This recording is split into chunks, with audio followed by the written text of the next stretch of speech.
That's something that I 100%. wish I knew earlier. Like I wish that, listen, I don't want to dissuade people. You have to put in hard work and there's patience and there's all sorts of things that go into this. But there are so many things with books and courses and resources and things that exist where you just don't have to do everything the hard way.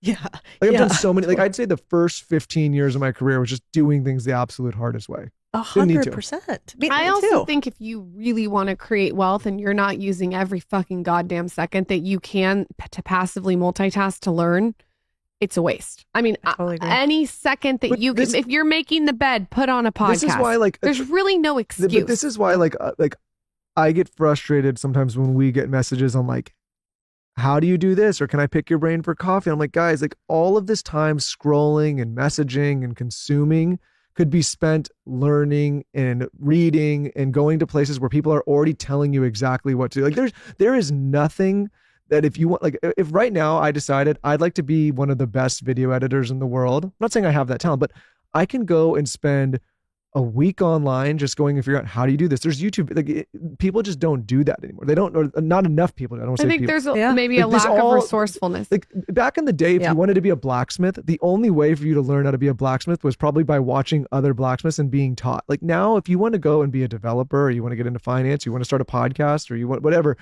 these resources exist online and for free. Oh yeah. Well, I think also, what Codie said too about stealing someone's 10,000 hours is genius. You can steal someone's 10,000. The content that Gary Vee has put out there's so much value. I mean, it's almost too much he'd be the information. first one to say it. Like in the beginning, people would say to him, like, why are you giving all this for free? He's like, because 99% of the people won't actually go and do it. Like, but it's so true. Well, you know what's super underrated these days? Like if you want to go to the best MBA that exists out there in the world, like better than Harvard, it's go work for the smartest people you can find.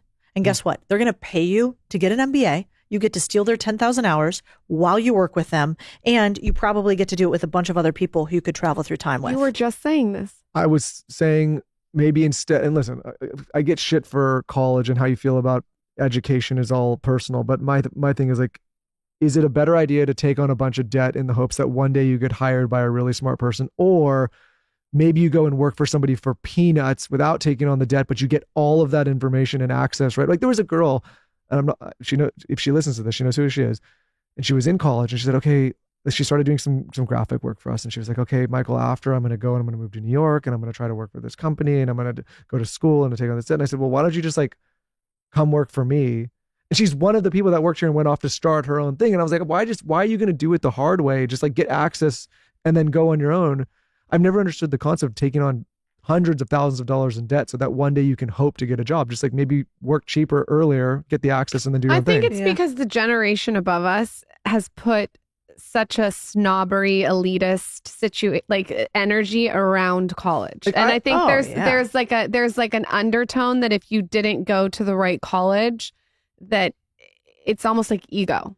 But there's something to be said about, just to your point, getting access. Like even if you have to work for next to nothing, if the education you can get being next to somebody like that, and if your proposition is, hey, I just want to come work for you and I'll do whatever I can do and you don't have to pay me much, but I'm just going to get that education for a few years, like that, it's so valuable. Well, you're right. I mean, we can go to the data on this, which is very clear. The data says since the 1940s, we have had a steady single and sometimes double-digit increase in the price of university in the U.S. And yet, for the first time ever, back in the 1990s, we saw that the value derived, meaning the salary that you make after going to college, is actually decreasing at a rate faster than the increased cost of college. So, said differently, it is more expensive than ever to attend college, and you make less money than ever as a byproduct of going to college. Now, not relative to those who never went to college, but comparing the cost to the relative value.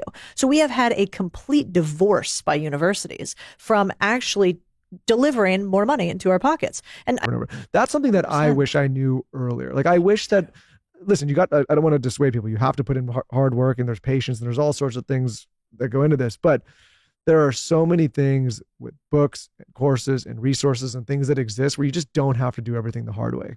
Yeah.